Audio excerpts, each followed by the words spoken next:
요한복음 2장 1절로 12절까지 말씀을 살펴보도록 하겠습니다.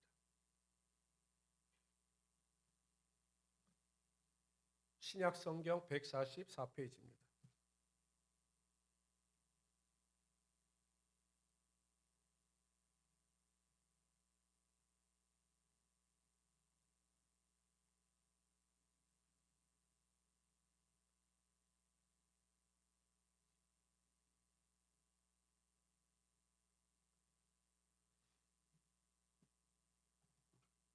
우리는 요한복음 1장에서 예수님, 육신을 입고 이 땅에 오신 예수님께서 그리스도, 메시아가 되심을 사도 요한의 증거를 통해서 살펴보았습니다. 그 당시 헬라 철학에서 통용되어지고 있는 로고스를 통해서 예수님께서는 만세전의 창세 전에 이미 말씀으로 로고스로 존재하셨던 하나님의 아들이심을 증명했습니다. 뿐만 아니라 그 당시에 가장 존경받고 영향력을 끼치던 세례 요한을 통해서 하나님의 어린 양 대신 예수가 그리스도가 되심을 증거하였습니다.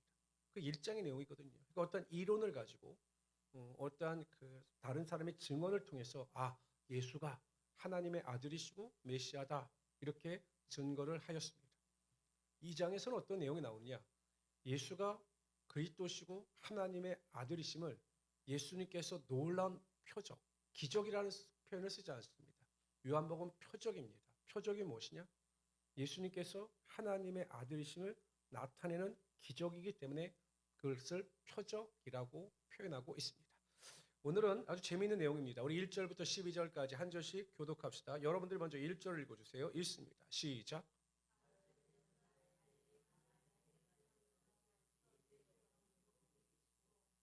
예수와 그 제자들도 혼례 청함을 받았더니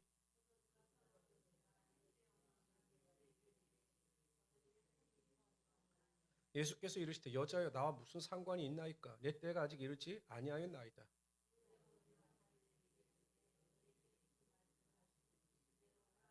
거기에 유대인의 전결 예식을 따라 두세 통 뜨는 돌 항아리 6이 놓여 있는지라.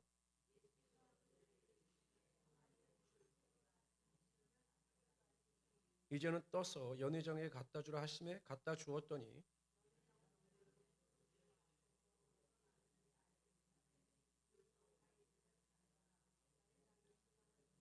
말하되 사람마다 먼저 좋은 포도주를 내고 취한 후에 낮은 것을 내거늘 그대는 지금까지 좋은 포도주를 두었도다 하니라.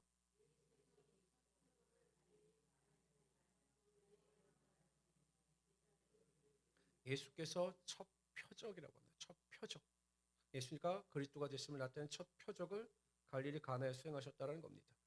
그 후에 예수께서 그 어머니와 형제들과 제자들과 함께 가버나움으로 내려가셨으나 거기에 여러 날 계시지는 아니하시니라 이렇게 말씀하고 있죠.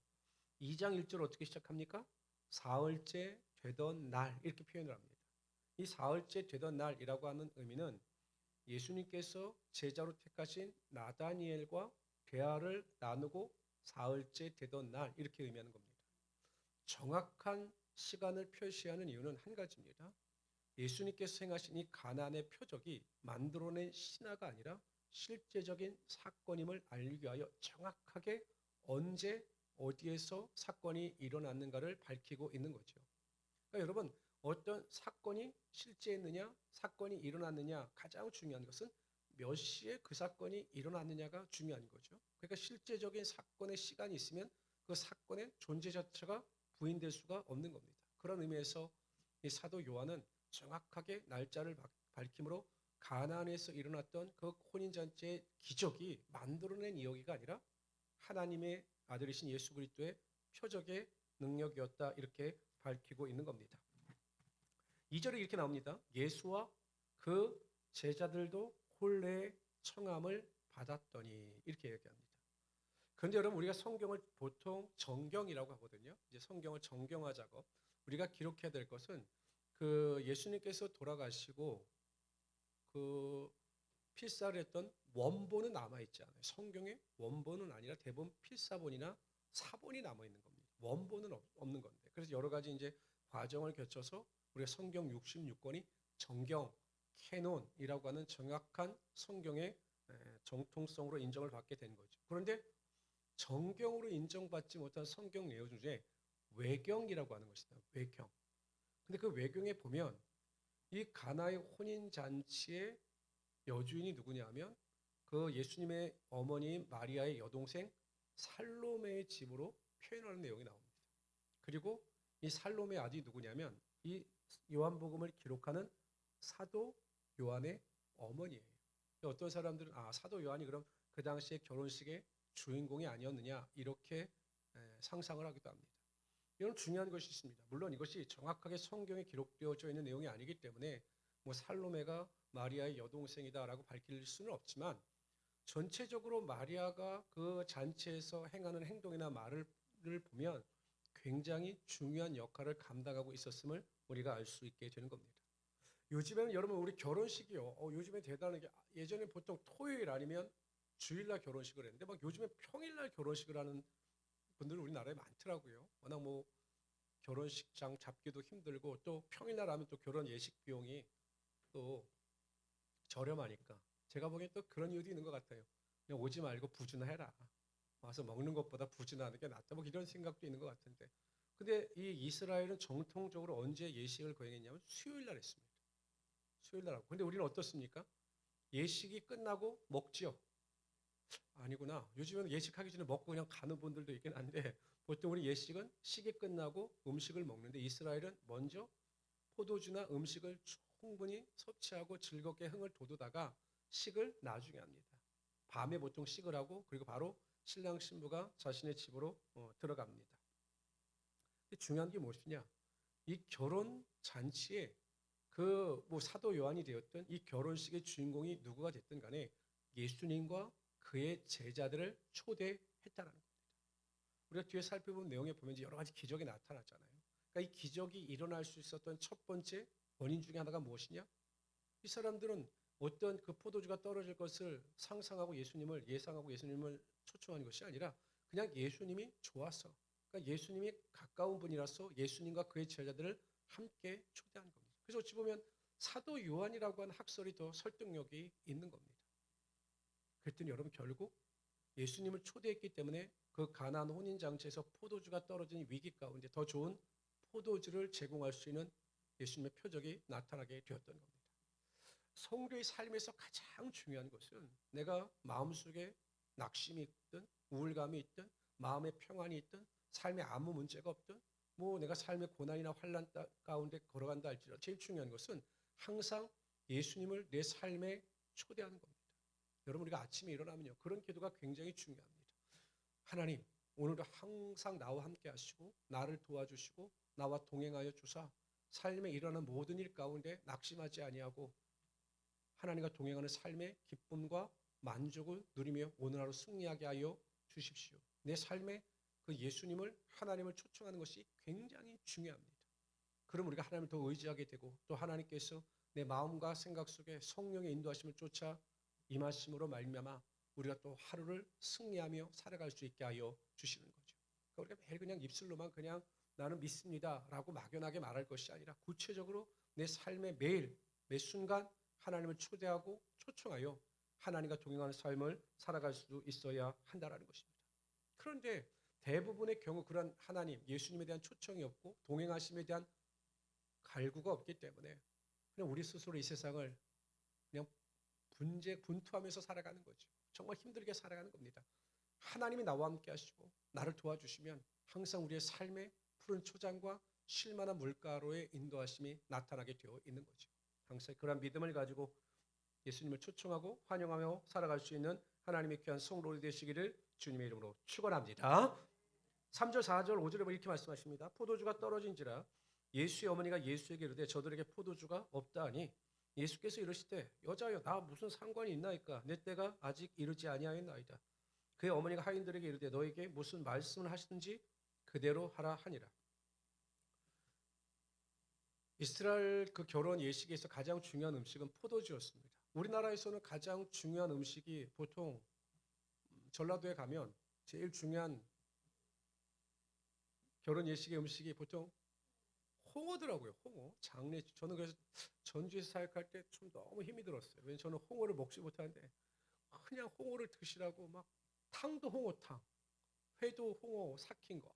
그래서 정말 너무 곤욕스러웠습니다. 근데 그러고 또 어딜 가니까 동해인가 어디 가니까 거기 또 문어가 또 나오는데 이 경기도에서는 여러분 결혼 예식에서 가장 중요한 음식이 뭔지 아세요?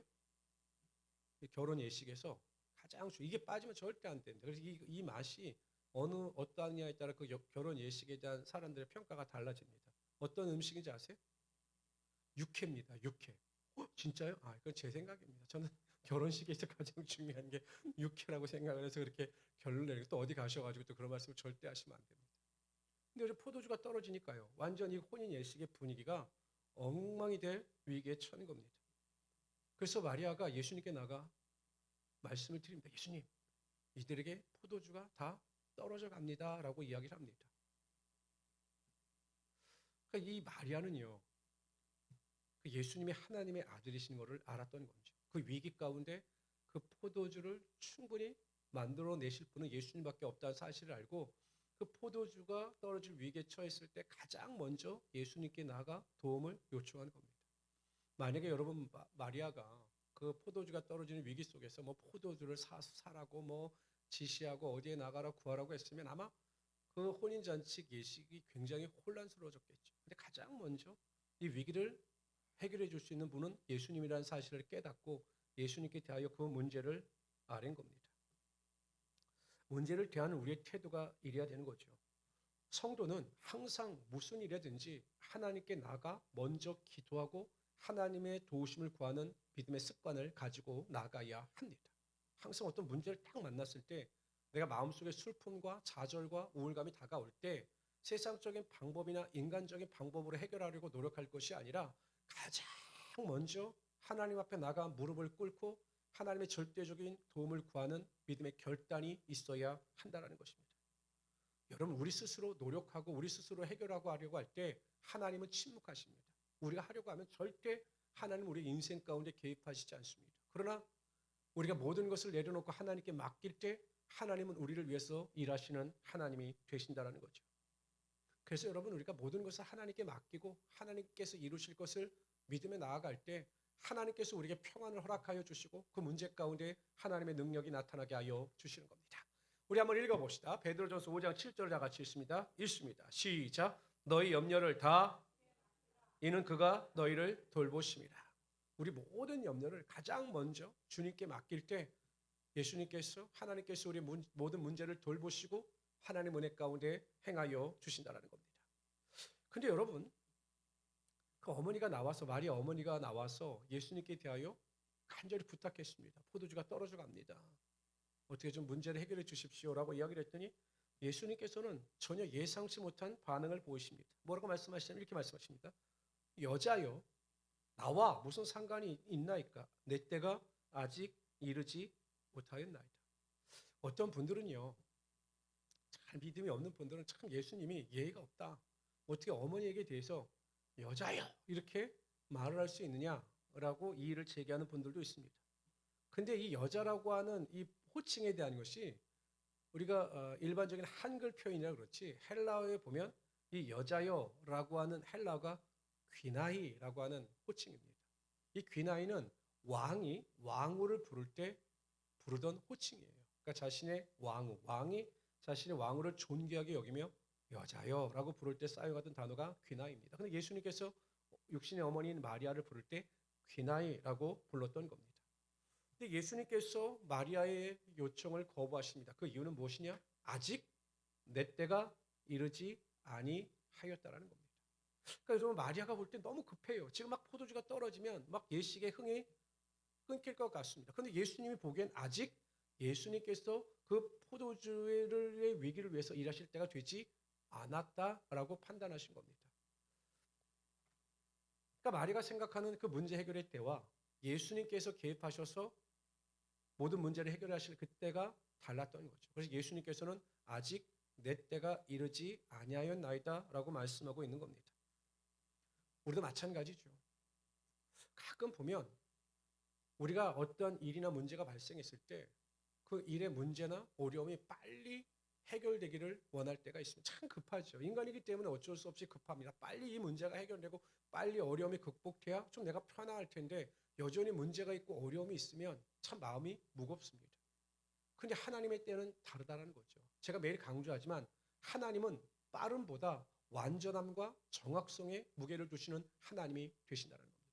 여러분 문제가 해결되는데 빠르게 해결되는 것도 중요하지만 그 문제가 완전하게 아무 결점도 없이 해결되는 것이 가장 중요한 것입니다. 오히려 그 문제가 우리의 삶의 축복이 되고 은혜가 되는 것이 더 중요한 거죠. 그래서 하나님은 항상 그 때를 아십니다. 그리고 그 때를 아시고 그때 항상 우리에게 가장 좋은 곳으로 채워주시는 하나님이 되시는 거죠. 우리 성도들에게서 가장 중요한 것은 인내입니다. 하나님의 때를 기다릴 수 있는 인내를 가지고 우리가 매일 살아가게 되면 하나님께서 그 적기에 우리의 삶에 하나님의 축복과 은혜와 능력이 나타나게 하여 주시는 겁니다. 여러분 중요한 게 있습니다. 예수님께서 그 마리아에게 대하여 내 때가 이르지 아니하였습니다 라고 이야기를 했습니다. 보통 사람들 같으면 실망합니다. 아이고 뭐 언제 하실 때 하겠지 이렇게 실망하고 아무 조치도 취하지 않습니다. 그런데 마리아는요 믿음이 있는 여인이었습니다. 예수님께서 아직 내 때가 이르지 아니하였습니다 라고 말씀하실 때 이 마리아는 낙심하고 포기하여 돌아간 것이 아니라 그 하인들에게 당부를 합니다. 뭐라고 당부하냐면 예수님께서 너에게 명령하시는 그대로 너희가 순종하고 행하라 이렇게 하인들에게 신신당부를 하였습니다. 이 의미는 무엇입니까? 예수님께서는 지금이 아니더라도 반드시 일을 행하실 것을 믿고 의심하지 아니하며 그 하인들에게 입술로 고백한 겁니다. 그러니까 여러분 우리 인생에 있어요. 아직 어떠한 일의 결과가 일어나지 않았다 할지라도 실망할 필요는 없습니다. 반드시 하나님께서 이루실 것을 믿고 감사하면서 입술로 고백하고 선포하며 나가는 것이 굉장히 중요합니다. 여러분 마리아가 이야기하잖아요. 순종해라. 예수님께서 일하실 것이니까 순종하라. 입술로 시인하고 고백합니다. 저는 신앙에 있어서 가장 중요한 것이 이 말인 것 같아요. 말. 저는 매일 부정적인 말을 하고 부정적인 행동을 하고 부정적인 생각을 하는 사람들이 잘 되는 것을 못 봤습니다. 특히 보면 뭐 힘들다, 어렵다 이런 분들 치고 그 힘든 위기에서 힘든 어려움에서 벗어나는 분들 별로 보지 못했습니다. 매일 어려워요. 매일 부정적인 말을 하는 분들은 그냥 부정적인 생각과 말대로 그 삶이 그냥 얽히게 되어 있는 겁니다. 매일 아프다는 분들 치고 안 아픈 분들을 보지 못했습니다. 매일 아프다 그러면 매일 아파요. 근데 어떤 분들은 아파도 하나님께서 그냥 고쳐주심을 믿습니다 라고 고백하면서 또 살아가는 분들 보면 하나님께서 주시는 건강이 능력이 나타나게 되어 있는 겁니다. 그래서 저는요 부정적인 말을 하는 사람들을 잘 만나지 않습니다. 그래서 저는 선교사든 목회자든 부정적인 말을 하는 사람, 힘들다고 말을 하는 사람, 매일 도와달라고 하는 사람들은 안 도와줍니다. 한 10년 동안 도와달라고 했는데 지금도 도와달라고 해요. 벗어나지 못하는 거 아니면 그 생각이나 습관이 잘못된 겁니다. 여러분 환경이 막혀 있다 할지라도 이 마리아처럼 예수님께서 일하실 것을 믿고 항상 입술로 고백하고 선포하여 보이지 않는 것을 보는 것처럼 고백하심으로 하나님의 놀라운 능력을 맛보며 살아갈 수 있는 하나님의 귀한 성도들이 되시기를 주님의 이름으로 축원합니다. 마침내 때가 되니까 예수님께서 일하십니다. 하인들에게 명령하셔요. 그러니까 마리아가 기대하고 마리아가 생각했던 것처럼 예수님께서 일하시는 겁니다. 먼저 채우라고 명령하십니다. 그 하인들에게 그 포도주 물을 가져다 그 결례통에 정결의식통에 채우라 이렇게 이야기합니다. 6절 7절에 보면 거기에 유대인의 정결 예식을 따라 두세 통 드는 돌 항아리 6이 놓여 있는지라 예수께서 그들에게 이르시되 가서 물을 채우라. 포도주가 아니라 뭐라고요? 물을 채우라 하신 줄 그들이 아기까지 채우니 예수님께서 물을 가져다가 결례통 정결 예식을 행하는 통에 부으라고 말씀하셨습니다. 보통 여러분 예수님 당시에 보면 사람들이 보통 우리나라로 지금 표현하면 이제 슬리퍼 같은 거를 신고 다녔죠. 뭐 양말도 제대로 없기 때문에 또 거기는 광야나 모래밭이 많았기 때문에 항상 발이나 손이 더러웠습니다. 그러니까 집에 들어갈 때는 손과 다리를 깨끗게 하기 위하여 그 집 앞에 큰 돌 항아리로 물을 가득 담아 놓았고 그 물로 씻고 그 집에 들어가게 그렇게 해 놓았습니다. 근데 그게 몇 개가 있었느냐? 6통이 있었다라는 거예요. 제가 보니까요. 그 물의 양을 계산해 보니까 적게는 420리터에서 돌 항아리 6개에 들어가는 물의 양이 적게는 420리터에서 많게는 720리터입니다. 우리가 리터로 계산하니까 여러분 잘 와닿지 않잖아요. 이 물의 양이 어느 정도인지. 그러니까 우리가 보통 생수병 1.5리터 있지 않습니까? 그 병으로 환산하면 적게는 280병에서 많게는 480병까지 나와요. 보통 1.5리터짜리가 포장해서 팔 때 6개씩 파나요? 그렇죠. 6개씩 파는 거가 계산하기 힘든데 하여튼 그렇게 많이 많다라는 거예요. 엄청 많은 양의 물을 갖다 부어야 했습니다. 근데 여러분 하인들의 입장에서 보면 어떻습니까? 하인들의 입장에서 보면 번거로운 일이에요. 그 수많은 물을 결로통에 붓는 것도 번거로운 일입니다. 근데 여러분 그 하인들은 어떻게 하느냐? 아구까지 그냥 가득 채웁니다. 그러니까 물을 채우는 흉내를 낸 것이 아니라 그들은 많게는 720리터의 물을 그 아구까지 가득 채운 겁니다. 근데 여러분 생각해 보십시오. 그들이 720리터의 그 크기의 항아리에 물을 가득 부었기 때문에 가장 질 좋은 포도주 720리터를 얻을 수가 있던 거죠. 그러니까 아구까지 가득 채우니까 그 축복의 크기만큼 그들이 축복의 분량이 더 크게 그들의 삶에 임하게 되었던 겁니다. 결국 우리의 삶에 일어나는 모든 축복의 크기는요. 우리의 믿음의 분량의 크기에 비례하게 되어 있는 겁니다. 여러분들이 어떻게 순종하느냐, 어떻게 또한 믿음으로 결단하느냐에 따라 그 믿음의 크기에 따라 축복의 분량의 크기가 결정되어져 있는 겁니다. 큰 믿음을 소유한 사람, 세상에 감당할 수 없을 정도의 큰 믿음을 소유한 성도들에게는요. 그만큼 크기의 하나님의 축복의 분량의 능력이 임하게 되어 있는 겁니다. 그러니까 여러분 보면 저 사람은 어떻게 저렇게 하나님께 큰 복을 받지? 어떻게 하나님 저렇게 저 권사이나 집사님들에 대한 그 자녀들의 복을 받지? 왜 그분에게 하나님의 복이 임하지? 뭐 이유가 한 가지죠. 그분에게는 그만큼의 믿음의 분량이 있기 때문에 하나님께서 그만큼의 축복의 능력을 허락하여 주시는 거죠. 우리가 어떤 하나님께 대한 복을 구하고 하나님의 은혜를 구할 때 가장 중요한 것은 우리가 그것을 받을 만한 믿음의 분량을 준비하는 것이 가장 중요합니다. 그러니까 여러분, 저는 꼭 돈을 많이 벌고 부자가 되는 것이 축복이지만 오히려 신앙에 있어서는 저주일 수도 있다는 생각을 굉장히 많이 합니다. 그리고 목사님들과 이야기해보면 제가 여러 번 이야기 드렸지만 그냥 갑자기 그냥 어렵게 살고 갑자기 그냥 평범하게 살던 사람들이 뭐 투자를 하거나 뭘 해가지고 갑자기 부자가 되면 대부분의 사람들이 예전의 신앙대로 살아가는 것이 아니라 교만하여 그냥 세상으로 향하는 경우가 굉장히 많다라는 겁니다.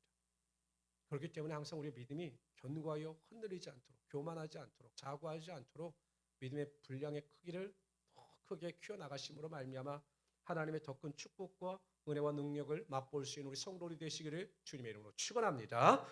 두 번째, 예수님께서는 뭐라고 말씀하시냐면 채우는 것까지 좋아요. 그냥 의심이 되지만 물을 그 전결 예식통에 채우는 것까지 좋습니다. 근데 그것을 뭐라고 이야기하냐면 갖다 주라는 겁니다. 그 연회장, 그 행사를 주관하는 사람에게 그 결례통에 가득 채운 정결 예식통에 가득 채운 그 물을 갖다 주라는 겁니다. 이 의미는 포도주로 변한 것을 믿고 갖다 주라는 거예요. 근데 여러분 생각해 보십시오. 만약에 이 하인들이 그 연회장에 포도주를 가지고 와라 이렇게 명령했는데 가지고 왔습니다. 예수님의 명령에 순종해서 그 결례통에 담았던 그 가득 찬 물을 가지고 갔습니다. 근데 이게 포도주가 아니라 만약 그대로 물이었다면 어떻게 될까요? 그 경을 치는 일입니다. 포도주는 다 어떻게 하고 이렇게 물을 가지고 왔느냐? 아마 하인들을 가만두지 않았을 겁니다. 하인들의 입장에서 보면 연회장에게 물을 갖다 주는 것은 굉장히 위험한 도박입니다. 근데 여러분 연회장에게 갖다 주는 그 하인들의 태도가 전혀 주저함이 없어요. 아마 하인들에게도 가까이에서 예수님의 그 말씀이나 예수님의 그 교제를 통해서 이분이 하나님의 아들이심을 믿었던 것으로 보입니다. 그렇죠. 이 사람들이 아무 생각 없이 그 전결 예식통에서 물을 떠서 연회장에 갖다 줬더니 어떤 기적이 일어나느냐? 이전보다 또 지금까지 경험해보지 못했던 가장 질 좋은 포도주가 되는 하나님의 역사와 능력이 나타나게 하여 주셨던 거죠. 그러니까 아까 제가 말을 강조했다면 성도들의 삶에 있어 어떠한 환경에 구애받지 않는 언어의 습관을 의지했다면 두 번째 중요한 것은요. 성도들은 자신의 믿음을 그냥 입술의 고백에만 그치는 것이 아니라 그 믿음을 행함으로 나타내 보일 수 있어야 한다는 것입니다. 그냥 매일 그냥 그 자리에서 나는 믿습니다. 나는 믿습니다라고 해서 하나님의 기적이 절대로 나타나는 것은 아닙니다. 어느 권사님이 심한 관절염 때문에 외출하기가 힘들어서 너무 관절이 아프니까요. 그러니까 예배 생활을 제대로 하지 못하셨습니다. 여러분 예배 생활 제대로 못하고 매일 집안에만 머물러 있으면 우리를 찾아오는 손님이 하나 있습니다. 어떤 손님일까요? 우울감입니다. 우울감. 항상 제대로 하지 못하면 그 예배 생활 제대로 하지 못하면 저도 경험으로 보면 항상 우울감이 밀려오게 되어 있습니다. 그러니까 이 권사님도 우울감이 밀려온 거죠.